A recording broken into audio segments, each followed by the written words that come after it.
अक्सर किसी फार्मर के पास अगर 40 से 50 पशु हैं तो वो फार्मर सोचता है कि बस पशु अच्छे हों, मिल्क ज़्यादा हो तो फिर पैसा ही पैसा होगा। लेकिन सच बताऊं, डेयरी फेल होने की सबसे बड़ी वजह भी यही है।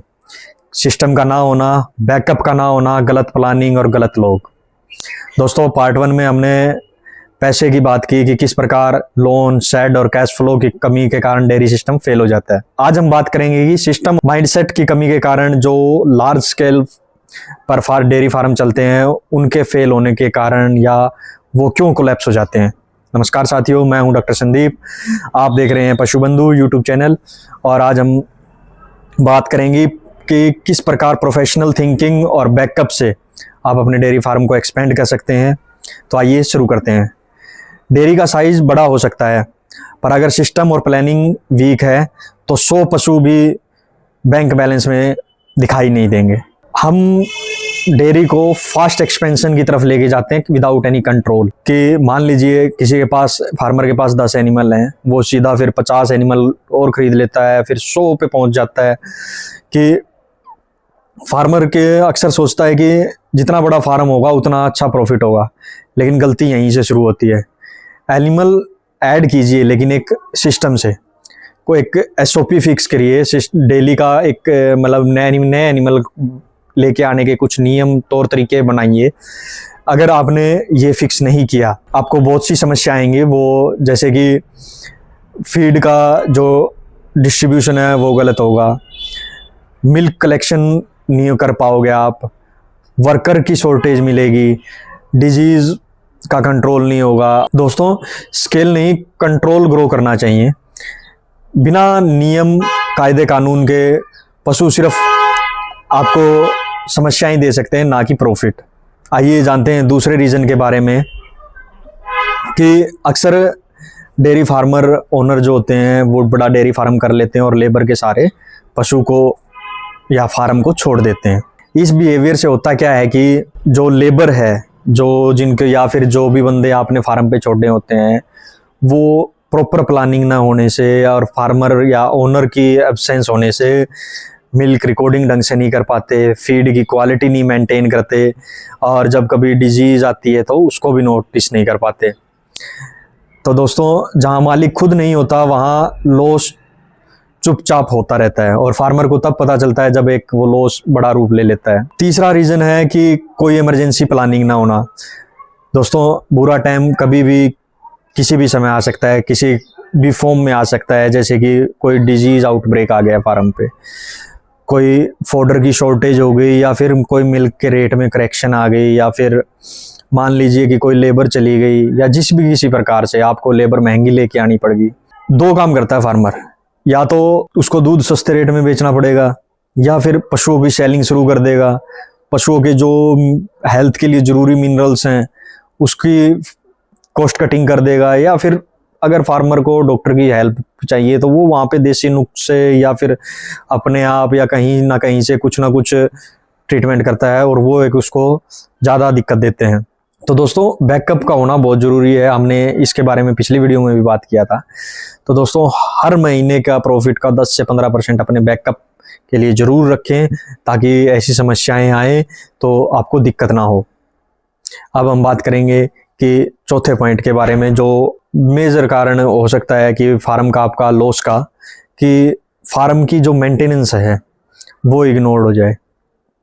आपने सेट तो बहुत बड़ा बना लिया दोस्तों, लेकिन अब वहाँ पे फर्श में उबड़ खाबड़ हो गया है, या फिर मशीनें हैं वो मेंटेनेंस मांग रही है या टाइमली सर्विस मांग रही है, तो आपको वो करवानी चाहिए और अपने स्टाफ को भी इसके बारे में बताना चाहिए। इसका अगर हम मेंटेनेंस का ध्यान नहीं देंगे तो चीज़ें हैं वो मुश्किल होती जाएंगी। जैसे कि अगर किसी मशीन का हमने मेंटेनेंस ध्यान नहीं रखा तो वो कभी भी किसी भी समय जवाब दे सकती है, और उस समय अगर आप उस मशीन पे डिपेंड करेगी कि आप कितना उसको लॉस आपको झेलना पड़ेगा। उस मशीन के ख़राब होने के बाद आपको एक तो उसकी मेंटेनेंस के लिए एक्स्ट्रा कॉस्ट देनी पड़ेगी, और एक उसका सब्स्टिट्यूट ढूंढना पड़ेगा जब तक आपको उस मशीन की वापसी ना मिलती हो।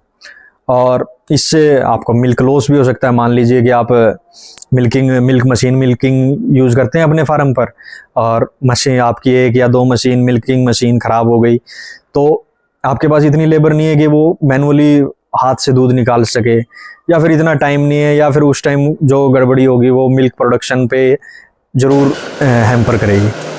अब 5वें रीज़न की बात करें तो 5वां है कि सेल्स की प्लानिंग, जो काफ़ी फार्मर इग्नोर करते हैं।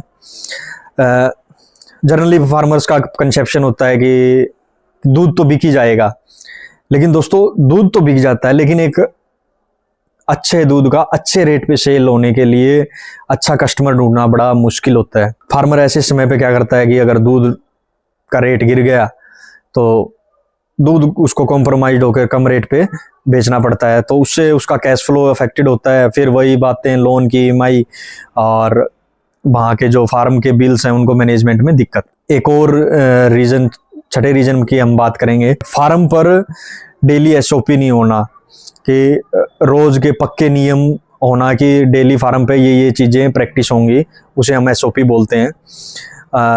हमें फार्म पर जनरली हर एक लेबर की या स्टाफ की, या फिर हम खुद भी अगर प्रैक्टिस करते हैं, तो हमें हर रोज़ एक इंस्पेक्शन या डेली SOP ज़रूर फॉलो करना चाहिए। कि सुबह हम जैसे कि एक जनरली डेयरी फार्म पे हम जो करते हैं वो ये होता है कि सुबह फार्म की सफाई होगी, सफाई के बाद मिल्किंग होगी, मिल्किंग के दौरान हम देखेंगे कि किस एनिमल ने कितना दूध दिया है, और उसको प्रीवियस डे के मिल्क से मैच करेंगे। अगर कहीं पे दूध कम है तो उस फार्म को, उस एनिमल को नोट करेंगे, और बाद में उसका जो भी ट्रीटमेंट होगा या जो भी दिक्कत होगी उसके लिए हम जो भी है उसका ट्रीटमेंट करवाएंगे।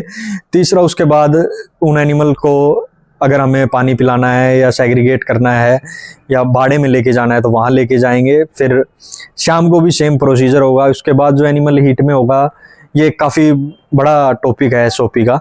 अगर आप इसके बारे में भी एक वीडियो चाहते हैं तो आप डेली SOP लिखकर एक कमेंट करें, मैं उसके बारे में एक और वीडियो बना दूंगा।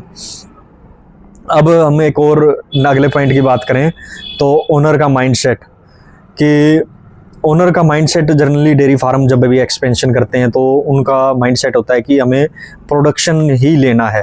फार्मर का मेनली फोकस होता है कि पशुओं का दूध निकालना और दूध को सेल करना है, लेकिन वो कहीं ना कहीं फोकस नहीं कर पाता कि हमें एक सिस्टम बनाना है जिसमें कैश फ्लो भी हो, रिस्क मैनेजमेंट भी हो, और हम अपना एक बैकअप भी करें, और फ्यूचर में जो हमें प्रोसेसिंग की टेक्निक है वो भी तैयार करें।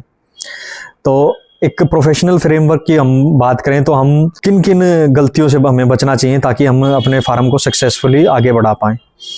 तो प्रोफेशनली हमें फार्म की एक्सपेंशन के लिए पशुओं को धीरे धीरे ऐड करना चाहिए। जनरली फार्म पे ओनर की प्रेजेंस या फिर एक जिम्मेवार व्यक्ति होना चाहिए।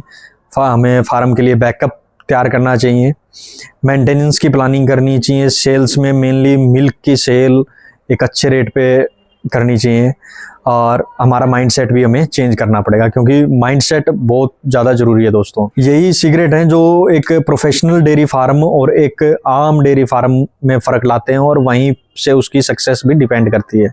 दोस्तों, एवरेज फार्मर काम करता है, रिएक्ट करता है और पैनिक भी करता है, लेकिन प्रोफेशनल फार्मर जो होते हैं, जो प्रोफेशनल डेयरी फार्म होते हैं, वो प्लान करते हैं, कंट्रोल करते हैं चीज़ों को, और प्रॉफिट जनरेट भी करते हैं। अगर आप अपनी डेयरी फार्म को एक्सपेंड कर रहे हो और पैसा, टाइम, एफर्ट सेफ रखना चाहते हो तो पशु बंधु चैनल को फॉलो करें।